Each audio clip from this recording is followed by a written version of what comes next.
दोस्तों, आपने अक्सर देखा होगा या जरूर सुना होगा कि बिना मांगे किसी को राय नहीं देनी चाहिए और जहां चुप रहने को कहा जाए वहां ज्यादा बोलना भी नहीं चाहिए। लेकिन सामान्य जीवन में, सामान्य जिंदगी में हम ऐसी चीजों को, ऐसे निर्देशों को पालना में लेते हैं? बिल्कुल नहीं, जिसकी वजह से हमें बहुत सारी परेशानियों का सामना करना पड़ता है। कई बार तो हम व्यर्थ में ही सलाह देने की कोशिश करते हैं, जबकि किसी को उस सलाह की जरूरत भी नहीं होती। ऐसा इसलिए होता है क्योंकि हमें चुप रहने की शक्ति के बारे में मालूम नहीं होता। हमें लगता है कि जीवन में जो कुछ मिलेगा वो मांगना पड़ेगा या छीनना पड़ेगा, और इसी वजह से हम ज्यादा बोलने में विश्वास रखते हैं। लेकिन आज की इस बौद्ध कहानी के माध्यम से मैं आपकी हर समस्या का समाधान करूंगा। आज मैं आपको इस कहानी से आपको चुप रहने के फायदे तो बताऊंगा, ऊपर से कैसे बिना मांगे सब कुछ मिल सकता है उस विषय के बारे में भी मैं पूर्ण रूप से बात करूंगा। तो चलिए बिना विलंब किए कहानी को शुरू करते हैं। उससे पहले अगर आप इस चैनल पर नए हैं तो सब्सक्राइब कर लीजिए, क्योंकि ऐसा ही ज्ञान हम कहानियों वीडियो के माध्यम से यहाँ पर इस चैनल पर लाते रहते हैं। तो चलिए कहानी की शुरुआत करते हैं।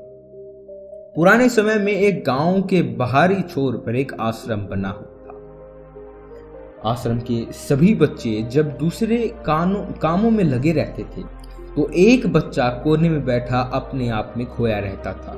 वो अक्सर किसी से ज्यादा बात नहीं करता था। अपना पूर्ण दिन की बात करने के बाद, काम करने के बाद सभी बच्चे अपने आप से या फिर दूसरों से बातें करते रहते तो वो बच्चा शांत रहता और एक बरगद के पेड़ के नीचे बैठकर ध्यान करता रहता था। सभी बच्चों को आश्चर्य होता था क्योंकि उसका कोई दोस्त नहीं था। वो अक्सर आश्रम में अकेला ही घूमता रहता था। ये देखकर उसके गुरु को बड़ी प्रसन्नता होती थी। उसे लगता था कि कोई तो है आश्रम में जो मौन रहने की, चुप रहने की ताकत को समझता है, उसके महत्व को समझता है। आश्रम के बारे में जब भी कोई जरूरी महत्वपूर्ण निर्णय लेना होता तो गुरुजी उस बच्चे से जो मौन रहता था उससे राय जरूर लिया करते थे। लेकिन यह बात उसके दूसरे शिष्य को बड़ी खटकती थी, क्योंकि वो गुरुजी का प्रिय शिष्य बनना चाहता था। इसलिए वो दूसरे बच्चों की कामों में गुरुजी के सामने कुछ न कुछ कमी निकालता रहता था, जिससे गुरुजी उसे महान समझने लग जाएं। अक्सर वो पूरी तरह से जिम्मेदारियों को निभाने का दिखावा भी करता। चाहे कोई सलाह ना भी मांगे तो भी वो अपनी सलाह उन्हें देता रहता था। आश्रम के दूसरे शिष्यों में वो बहुत प्रसिद्ध भी था, क्योंकि वो हमसे हर बात सबसे शेयर करता था और हर बार हंसी मजाक करता रहता था। इसलिए उसकी सबसे दोस्ती हो गई थी। लेकिन जब आश्रम के गुरु उसकी राय न लेकर दूसरे बच्चों की राय लेते थे, ये बात उसे बहुत खटकती थी। उसे ये लगता था कि वो उस दूसरे बच्चे से ज़्यादा बुद्धिमान है, लेकिन गुरुजी फिर भी उसकी तरफदारी करते हैं। ऐसा नहीं था कि गुरुजी को उसके स्वभाव के बारे में पता नहीं था, लेकिन गुरुजी उसको सीख देना चाहते थे, ताकि उसकी ज़्यादा बोलने की आदत, दिखावा करने की आदत, उसमें दूसरों में कमियां निकालने की आदत, ये हमेशा हमेशा के लिए खत्म हो जाए और वो मौन रहकर ध्यान की गहराइयों को छू पाए। असल में हर सच्चे गुरु की जो निष्फल भाव से किसी की सेवा करने में, किसी को कुछ सिखाने में विश्वास रखता है, उसकी यही इच्छा होती है। वो किसी तरीके से अपने शिष्य को एहसास कराना चाहते थे कि चुप रहने से उस असीम सत्य को जाना जा सकता है। उस विराट रूप का दर्शन चुप होकर ही किया जा सकता है। एक दिन गुरुजी को एक तरीका सूझा।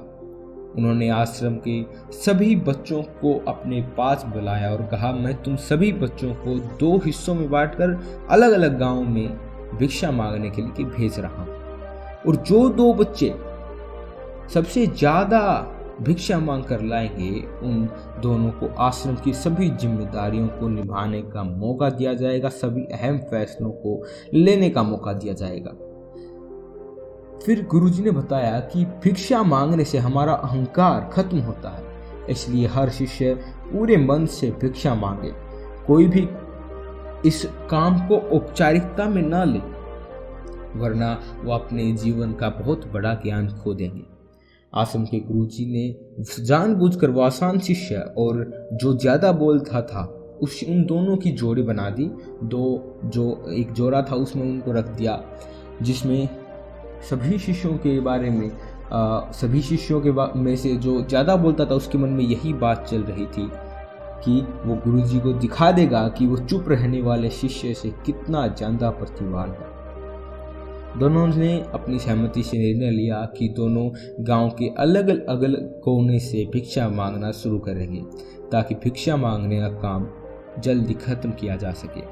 चुप रहने वाला शिष्य हर द्वार पर जाकर अपने हाथ जोड़कर भिक्षा का पात्र उनके सामने कर देता। उसके चेहरे पर एक सादगी और उसकी आंखों में एक एकांत होता था, जिससे भिक्षा देने वाले उसे भिक्षा देकर अपने आप को अनुग्रहित समझते थे। वहीं पर दूसरा शिष्य हर द्वार पर जाकर उनको कुछ न कुछ ज्ञान देने लगता था, जिसे ज्यादातर लोग उसे बिना भिक्षा दिए ही लौटा देते। पूरे गांव में जब भिक्षा मांगकर दोनों गांव के पिछले हिस्से पर मिले, तो उस दूसरे शिष्य ने देखा कि चुप रहने वाले शिष्य के पास उससे 2 गुनी से ज्यादा भिक्षा थी। इससे उसके मन को ठेस पहुंची।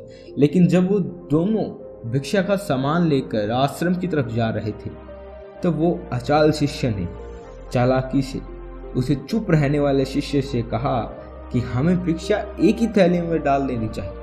गुरुजी ने हम दोनों को एक साथ भिक्षा लाने के लिए कहा था, तो पहले वाले शिष्य ने बिना कुछ बोले अपनी सारी भिक्षा उसके थैले में डाल दी।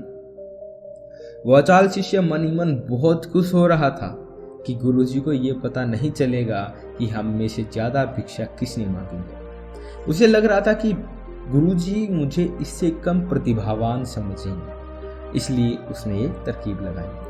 सभी शिष्यों के आने के बाद संध्या में जब सभी की भिक्षा तोली गई, तो इन दोनों शिष्यों की भिक्षा सबसे ज्यादा निकली। गुरुजी ने इन दोनों का अभिवादन करते हुए आश्रम के सभी बच्चों के सामने उनकी पीठ थपथपाई और उन्हें कहा कि मैं आश्रम का कार्यभार तुम दोनों को संभाल देता हूँ, लेकिन इसमें आपसी मतभेद होने का खतरा है। इसलिए तुम में से जो ज्यादा भिक्षा लेकर आया है, आश्रम की जिम्मेदारी उसे ही सौंपी जाएगी। जब उन्होंने उनसे पूछा कि तुम में से ज्यादा भिक्षा कौन मांग कर लाया था, तो अचाल शिष्य ने कहा, गुरुजी मैं इससे 2 गुनी भिक्षा मांग कर लाया था, लेकिन मुझसे एक गलती होगी कि मैंने उन दोनों भिक्षाओं को एक ही थैले में डाल दिया। मुझे नहीं पता था कि आप ऐसा निर्णय लेने वाले हैं, वरना मैं अपनी भिक्षा का थैला अलग रखता। इस पर गुरुजी ने दूसरे शिष्य से पूछा कि क्या तुम इसकी बात से सहमत हो? क्या तुम इससे कम भिक्षा लेकर आए थे? चुप रहने वाले शिष्य ने कहा, गुरुजी मेरे पास ऐसा कोई साधन नहीं है जिससे मैं ये साबित कर पाऊँ कि मैं इससे ज़्यादा भिक्षा लेकर आया था। असल में ये उल्टा हो रहा है। 2 गुनी भिक्षा मैं लेकर आया था, ये मुझसे आधी भिक्षा लेकर आया था, और इसी ने मुझसे भिक्षा को एक थैली में डालने की बात भी कही थी। आश्रम की एक दूर एक पहाड़ी थी, जिसके पीछे सूरज अभी अभी संध्या के समय ढल रहा था। वैसे गुरुजी को तो पता था कि सच कौन बोल रहा है, लेकिन बाकी बच्चों के सामने सच साबित करने के लिए उन्होंने उन दोनों से एक सवाल पूछा कि इस पहाड़ी पर तुम्हें क्या दिखाई दे रहा है? तो वो अचाल शिष्य झट से बोल पड़ा कि पहाड़ी के पीछे सूरज अपना लाली बिखेर रहा है। ये बहुत ही सुंदर दृश्य है। वो और भी बहुत कुछ कहना चाहता था, लेकिन गुरुजी ने उसे चुप करवा दिया और दूसरे शिष्य से जवाब जानने के लिए जब उसकी तरफ देखा, तो उसकी आंखों में आंसू भरे हुए थे। वो उसकी आंखें श्रद्धा, भक्ति और प्रेम से भर आई थी। गुरुजी को उससे पूछने की जरूरत ही नहीं पड़ी। गुरुजी ने सभी बच्चों को संबोधित करते हुए कहा कि मैंने सवाल किया था कि पहाड़ी के पीछे क्या दिखाई दे रहा है, तो ज्यादातर लोगों को यही दिखाई देगा कि एक बहुत सुंदर दृश्य है। लेकिन महत्वपूर्ण बात यह है कि सुंदरता बोलकर नहीं बताई जा सकती, उसको महसूस किया जा सकता है और सामने वाला दूसरों की सुंदरता को आपकी आंखों में देख सकता है। तो अचल शिष्य के दूसरे शिष्य जो मौन रहने वाला था, उसके तरफ गुरुजी ने इशारा करते हुए कहा कि इसने असली सुंदरता देखी है, इसने वास्तविकता में उस सुंदरता को महसूस किया है। अपने आप को ऊंचा दिखाने की सभी कोशिशें नाकाम होते देख वो अचाल शिष्य वहीं पर फूट फूट कर रोने लगा। उसको चुप कराते हुए गुरुजी ने कहा कि बेटा, मुझे पहले से पता था कि तुम झूठ बोल रहे, लेकिन मैं तुम्हें उसका एहसास कराना चाहता था। तो सभी बच्चों को संबोधित करते हुए गुरुजी ने बताया कि शब्द जाल की तरह होते हैं। हमारा ज्यादा बोलने की वजह से बहुत सारी समस्याएं पैदा होती हैं। जब एक आदमी एक बात को बहुत चढ़ा बढ़ा के बोल देता है तो उसे सिद्ध करने के लिए उसे बहुत सारे झूठ बोलने पड़ते हैं, और इसी वजह से अंतर्मुखी होने की बजाय बहिर्मुखी होता वो चला जाता है। वहीं पर वो जिस भी व्यक्ति को अपने सत्य को प्राप्त करना होता है तो उसे चुप रहना सीखना होगा। वक्त से जरूरत से ज्यादा बोलना या फिर हर वक्त पर बोलते रहना, ये सब हमारी अंतर यातना में बाधा बन जाती है। जब आप चुप रहने का अभ्यास करते हैं तो आप अपने साथ वक्त बिताने लगते हैं, जिससे आप अपने एकांत को जान पाते हैं। और एक बार अगर मन में एकांत स्थापित हो जाए तो आपकी आंखों में, आपके चेहरे पर वो सादगी, वो एकांत, वो स्पष्टता की झलक सब कुछ सामने नजर आने लगता है। फिर कुछ साबित करने की आवश्यकता ही नहीं होती, सब कुछ आंखों में देखा जा सकता है। चुप रहने वाले शिष्य की तरफ इशारा करते हुए गुरुजी ने बोला कि अभी जो दृश्य इस बच्चे ने देखा वो ज्यादा बोलने वाला आदमी कभी देख ही नहीं सकता। वो अपनी बुद्धि से तर्क उतर करेगा कि उसे क्या क्या दिखाई दे रहा है, लेकिन उसमें से कुछ भी वो महसूस नहीं कर पाएगा। उसे दिखेंगे पहाड़ दिखेगा, सूरज दिखेगा या फिर उसकी लालिमा, लेकिन वो सुंदरता को, उस विराट को वो कभी नहीं देख पाएगा। अगर चुप रहने की कला सीखनी है तो तुम्हें सबसे पहले एक बात ध्यान करनी होगी कि किसी को भी प्रभावित करने की कोशिश हमें नहीं करनी है। ज्यादातर लोग इस वजह से ज्यादा बोलते हैं क्योंकि वो दूसरों को प्रभावित करना चाहते हैं, अपने आप को साबित करना चाहते हैं, और अपने आप को साबित करने के चक्कर में वो और बड़े जाल में फंसते चले जाते हैं, और धीरे धीरे वही उनकी आदत भी बन जाती है। और अगर कोई व्यक्ति दूसरों को प्रभावित करना चाहता है तो वो कितने लोगों को प्रभावित कर पाएगा? उसकी वो भूख बढ़ती जाएगी और वो संसार में सभी को कभी भी प्रभावित नहीं कर पाएगा। तो हमें अंतर्मुखी रहना चाहिए और अपने आप को ज्यादा समझना चाहिए।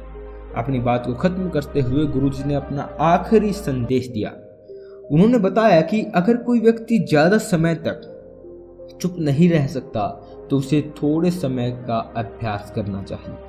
दृढ़ संकल्प लेकर इसी व्रत की बातें दिन में कुछ समय या फिर हफ्ते में कुछ समय या फिर एक दिन चुप रहने का अभ्यास जरूर किया जाना चाहिए। इससे हमारे चुप रहने की आदत धीरे धीरे खुद पनपने लगती है। एक बार जब हम चुप रहने लगते हैं तो हमें चुप रहने का आनंद पता लग जाता है। फिर हमें बाद में प्रयास नहीं करना पड़ता, बल्कि हमारा मन आनंद की तरफ अपने आप बढ़ता चला जाता है। चुप रहने की कला सीखने के बाद आपकी बुद्धिमानी और आपकी स्पष्टता दोनों में बहुत ज्यादा फायदा होगा। वास्तविकता में जिस दर्शन कहते हैं वो मौन रहकर ही किया जा सकता है। इसके बाद सभी बच्चे कुछ समय चुप रहने का संकल्प लेकर गुरुजी ने अपनी बात खत्म कर दी और सभी बच्चे रात्रि का भोजन करने के लिए एक साथ भोजन करने के लिए पहुंच गए। तो दोस्तों, कैसी लगी आपको ये कहानी कमेंट सेक्शन में जरूर बताइएगा। और हमारे लिए कोई भी राय है तो आप भी वो भी कमेंट सेक्शन में बता दीजिएगा, क्योंकि आपकी राय हमेशा आप मानते हैं और हर कमेंट को हम पढ़ते भी हैं। इस कहानी को यही विराम देते हैं क्योंकि कहानी ख़त्म हो चुकी है। और जो मैं सिखाना चाहता था, अगर आपने अच्छी सी ये कहानी सुनी है तो आपको पता चल गया होगा कि चुप रहने के अनेकों फ़ायदे हैं। उनमें से कुछ मैंने इस कहानी के द्वारा बताने की कोशिश की है और कुछ और भी हैं जो एक छोटी वीडियो में 15-20 मिनट की वीडियो में नहीं बताए जा सकते। अनेकों फ़ायदे हैं। तो आज की कहानी यहीं ख़त्म करते हैं, विदा लेते हैं। सुखी रहिए, संपन्न रहिए।